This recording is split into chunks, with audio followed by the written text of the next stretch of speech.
I would like to call the August 4th, 2025 meeting of the Town of Cicero Zoning Board of Appeals to order. Ms. Robeson, please call the roll. Here. Here. Here. Here. Here. Please take note of the fire exits located in the front and the rear of this room. At this time, please silence all cell phones and pagers. Tonight's meeting is being live streamed on YouTube and is also being recorded. At this time, please stand and join me in the Pledge of Allegiance. Pledge allegiance to the flag of the United States of America and to the republic for which it stands, one nation, under God, indivisible, with liberty and justice for all.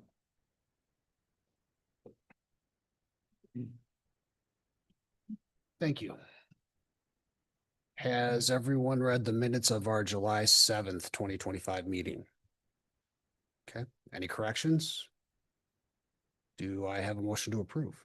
I'll make a motion. All right. Do I have a second? Second. When you're ready, please call the roll.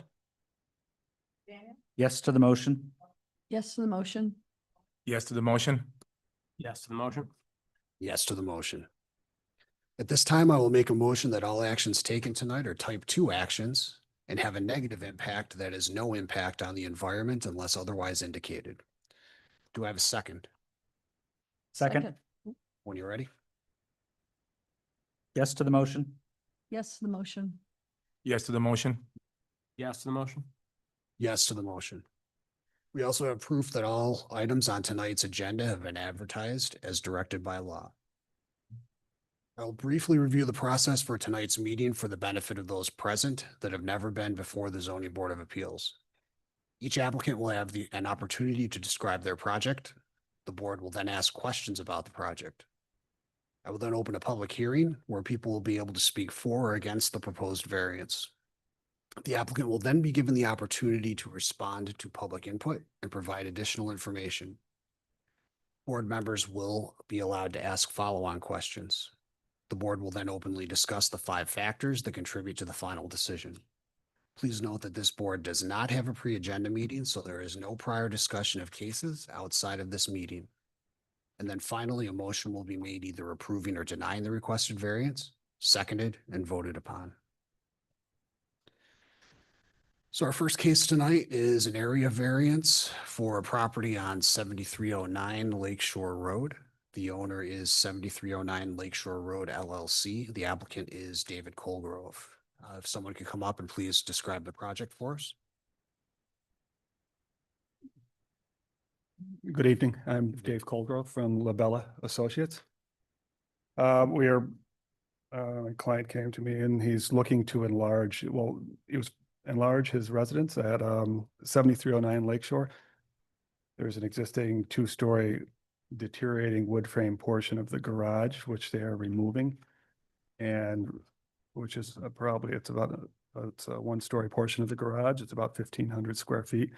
They're removing the whole garage is about 1,500 square feet, and they're removing the deteriorated portion, which is about 651 square feet. And also the existing front porch of the residence, they're taking that away too. And replacing those with a formal entrance and entrance porch into the residence and a 2-bedroom addition with some living space in it, and the addition that's going to be now sitting where the existing garage is located. The new garage is also intended to connect really the existing garage with the existing residence. So now you have an enclosed attachment between the garage and the residence. This whole project was being put together as a single family residence, and it's because my client has a lot of out of town, a lot of family, very large family, often visiting and staying with them over extended periods of time. The variance that we're looking for is for a side yard setback. Currently, the existing garage, the part that's being torn down, is set 0.2 feet off the property line. that will be replaced by the new portion of the building will now be put back in to align with the existing frame garage that's remaining, which is 4.4 feet off the property line. That was put in that location mainly because we're trying to align the flow from one building to the next building to the next building. And also trying to preserve that backup space that is needed as you pull out of the existing garage that will remain. So it ends up being about a 1.6 variance from what's permitted, the 6 feet that's permitted. Did you want me to go through the questions? Is that how you? Yes, and if you could address the nonconformity also, that would be great. The nonconformity is you're talking the existing building the proposed building will be set 4.4 feet off the property line. That's the variance we're looking for. Is a variance substantial? No, it's not substantial.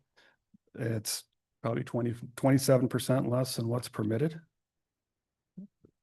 It's about it's 1.6 feet, as I said before, less than the 6 feet that's permitted. Also, it's not necessarily relevant to the actual setback, but our lot coverage is still quite a bit less than what is permitted when we add this new building, since we're basically adding a building back in the same footprint of the structure that was removed.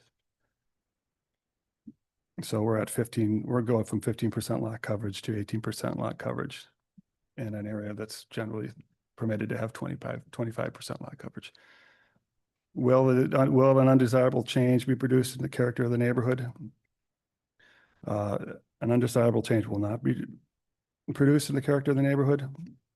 By granting the variance, this residence was designed with the same, basically similar size, materials, and appearance as all the neighboring buildings.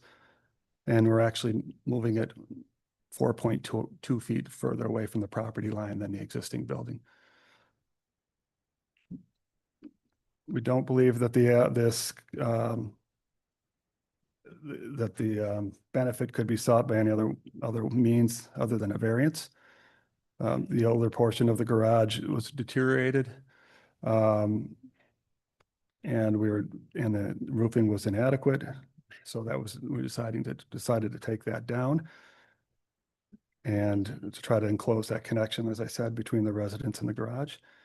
And it was really because of the location of the garage, as I said before, and trying to maintain that backup zone in front of the garage, and trying to maintain that connection and the flow between the spaces from the garage through the living space and into the remainder of the house. We decided to line that up on the along with the existing building, and it just made it a little structurally awkward when we tried to bump it in another 1.6 feet. Well, difficulty was, I would say that would be yes to that question. It was self-created. We didn't necessarily have to remove the garage. And will the variance have an adverse effect on the nearby physical or environmental conditions? No, I don't believe that will have an adverse effect. It will still be used as a single-family residence, similar size, style, and materials of the other residences in the neighborhood. And proposed side yard setback will actually be more than what was there previously. And it just allows for some more yard space on that eastern property line for management of stormwater coming off of the building, which previously it was pretty much going right over the property line off the roof. And I think that's it. Thank you. We have the site plan, we have elevations, and obviously a floor plan also in this set of drawings. And the board has copies of all that, right? You guys have that? Okay. Steve, well, hopefully just one question here. Usually when we're talking about enlarging a nonconformity, we're talking about decreasing side yards, we're talking about coverage, things like that. What was code's opinion on the nonconformity that was being expanded? So the nonconformity that's being expanded is the southern portion of the garage that exists today is only 4.4 feet, where 6 feet, minimum 6 feet is required. Now they're taking down that northern portion of the garage and asking for that same setback from the property boundary, in my opinion, expands it. Now that existing, the newer portion of the garage was granted a variance when it was constructed for that 4-foot setback. Okay. Okay, so it's essentially that extra 10 or 12 feet or so worth of building that's being put in there. And then we get around the having two residences on the same lot by constructing that breezeway connection between the two.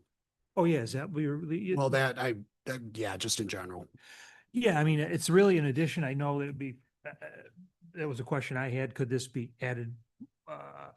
And I'll let Dave answer this question. Could it be added right off the side of the building? But I think for architectural and structural purposes, he's choosing to do it this way. But the addition really only has bedrooms, living space and a bathroom, so it doesn't constitute living quarters. I see a kitchen there too. You did? There's a kitchenette, there's a refrigerator and a sink in And there. my question Yeah. is, how is this not a second unit? There's a kitchen in there. Well, I mean, a second kitchen wouldn't constitute, while a second dwelling, I mean, could you potentially, but the same thing as having an in-law or people have an extra kitchen in their basement. I mean, it's not, it communicates fully with the rest of the house, one set of utilities. So, I mean, it's not a two-family if that's what you're getting into. Could be easily converted, right? Lock a door. I mean, It could be, yeah. are your clients living there? They've transferred it to an LLC. Is there any? Yeah, they're not living there yet. They will be living there. We're working on another house for them, and they're working on, they have a house in the city. They'll be moving out to the lake once the house in the city is done and they transfer that ownership, but they plan to live out at the lake. So, and I've been at their, I just see all the family that are always there when I go over for meetings. So that's the only evidence I can offer to that extent. But It seems like it would be pretty easy just to slide it over on the 2 feet. Did you consider that? well, it's just, we have very limited, it just moves. Right now, it's very tight between the two buildings as it is. We didn't put it right against the building. Obviously, we're trying to get the second floor and get some view out for a bedroom, but also because it's the bedrooms all along the side of the existing house. So it didn't flow very well to try to have another living space. And then because the bedrooms are all along the eastern side of the house. And it was, and then if you look at the elevations, you can look how it was a trick trying to get this to fit and try to look nice. Just working roof lines together. If you look at, if you can flip a couple sheets over, I'm not sure. What would you, thank you. I appreciate you doing that. I think we're looking for sheet 4 would get you the nation.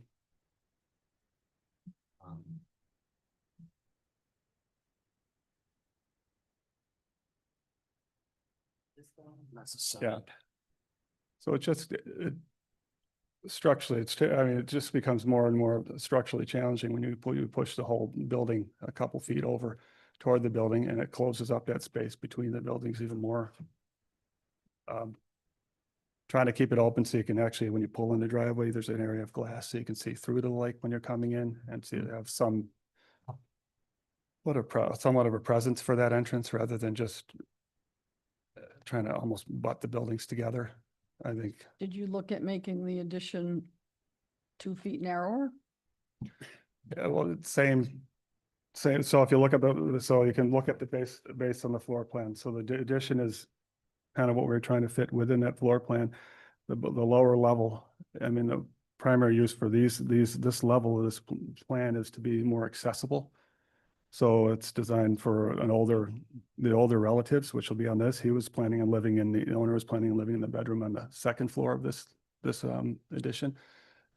So you can see the fairly modest living spaces that are in there. The width of the living room is about 12 feet, and then we leave about a little over 6 feet for that kitchenette against the wall. And then that bathroom is as big as we needed to make that, stretch that out to be handicap accessible, which is right at the back side of the living space.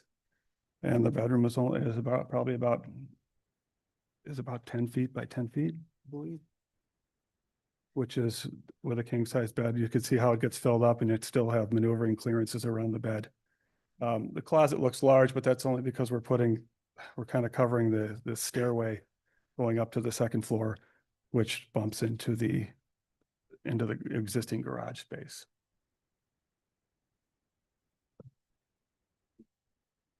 Does this already have all the requisite utilities Yes. patched into it to? Yeah, yes. Sure. Yes.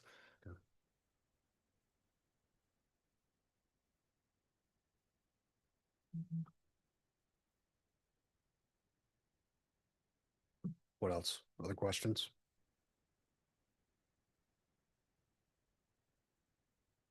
Okay. I'm having trouble getting past, this is a 2-unit house.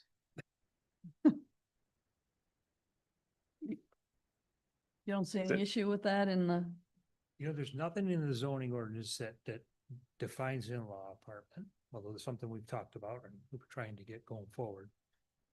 But when you look at the definitions of one family and two family is when two entities are living separately in individual housekeeping units. This would be one housekeeping unit as being presented as his family. I understand exactly what you're saying. I mean, but so anybody can just attach a hallway and build another house? That what you're Yeah, saying? it's the same thing with garages too. If you attach it to your house, you're pretty much limited just by I'm giving away all sorts of secrets here, but Yeah. you're pretty much Size. just limited by the density requirements now. Sorry, Steve, I I mean, cut you off. no, you're right. No, and it just comes down to like anything else gets presented to us. If they do something other than what's presented, then we would have, then we'd have an enforcement issue. Mhm. Make a difference if the door is taken off. I mean, it's there for private, for some acoustic separation, because people are doing different things at different times in the space, but so.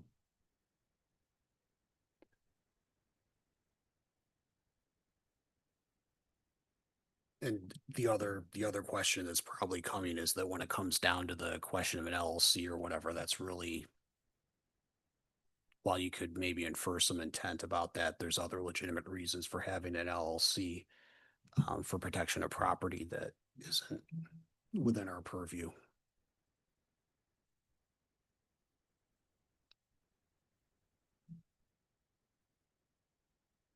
All right, I'll move to the public hearing because the questions aren't over. Don't have to be over. At this time, I will open the public hearing. Would anyone speak for this? Who's not the applicant? Would anyone speak against this? At this time, I will close the public hearing. What else?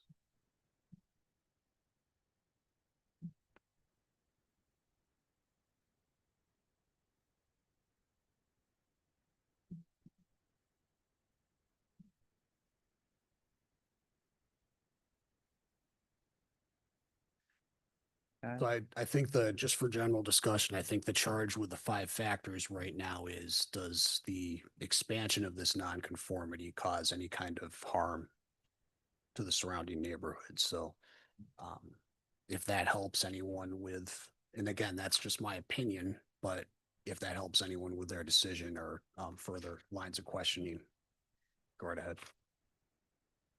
Yeah, I mean, as much as potentially can be inferred based on some of these other pieces of information, it really doesn't, it's not really relevant to our purview, I guess, in terms of whether or not, it fits code and would need a variance. So as presented, you just have to kind of take it at face value and, just deal with the variance that's being asked for.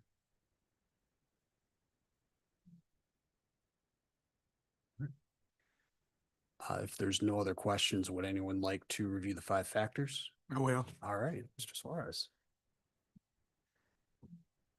Number 1. Whether undesirable change will be produced in character of the neighborhood or detriment to the nearby properties. I say no. I do not feel the attachment will do any undesirable changes to the character of the neighborhood or the houses, especially being that some houses within the mile range are newer and have similar structure.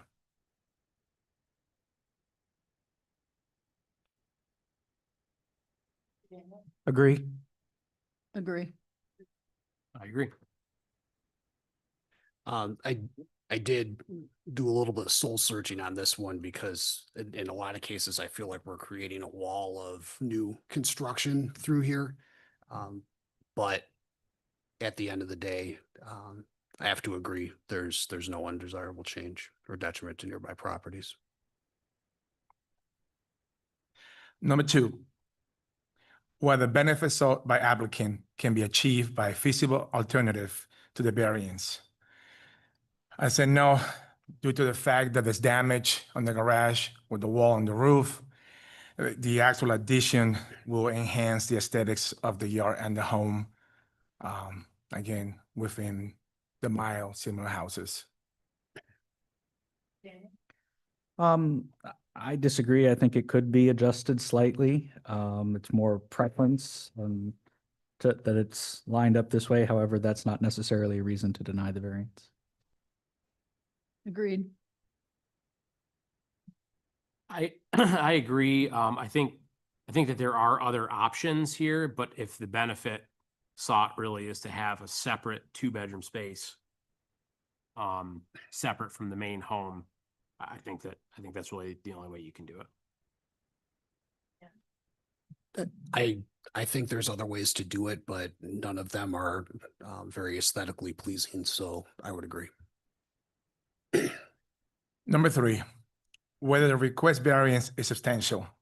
I also say no, just for the fact that it's 1.6 feet away from what we are right now. It's 27%, as the architect mentioned before on the plan as well. So I said no. Agree. Agreed. I agree, and I would just point out too that I think it's good for the property that it is moving off of the property line by that 4.2 feet. Mhm. Well said, I agree. Number 4, would the variance have an adverse impact on the physical or environmental conditions in the neighborhood? No, the site is far enough from the lake and there's no wetland. So environmentally, there will be no issues. Agree. Agreed. I agree. I agree.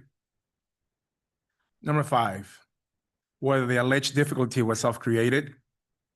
Obviously, it's a yes, due to the fact that it's a want, not a need. So that's my decision, that one. Agreed.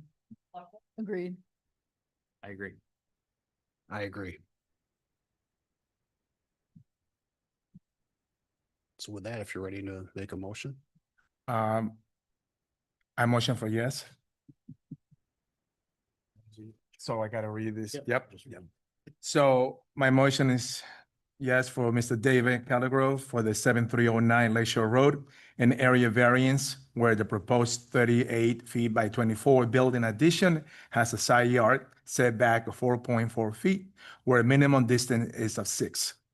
The proposal improvement expands existing structures nonconformity. And then, Oh, sorry. then can we also reference the submitted plans? Where we, it's for 7309, they're titled 7309 Lakeshore Road 2025 renovation, dated July 7th, 2025, by Labella Associates. And then if somebody wants to second, that'd be great. I will second. Yes to the motion. Yes, the motion. Yes to the motion. Yes, to the motion? Yes to the motion. Motion carried. Congratulations. Good luck.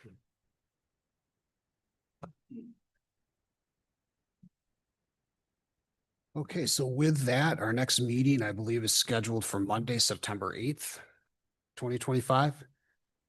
Does anyone have any other business before the board? There being no other business, do I have a motion to adjourn? So moved. Second, Second. all in favor? Aye. Aye. The ayes have it. Meeting adjourned.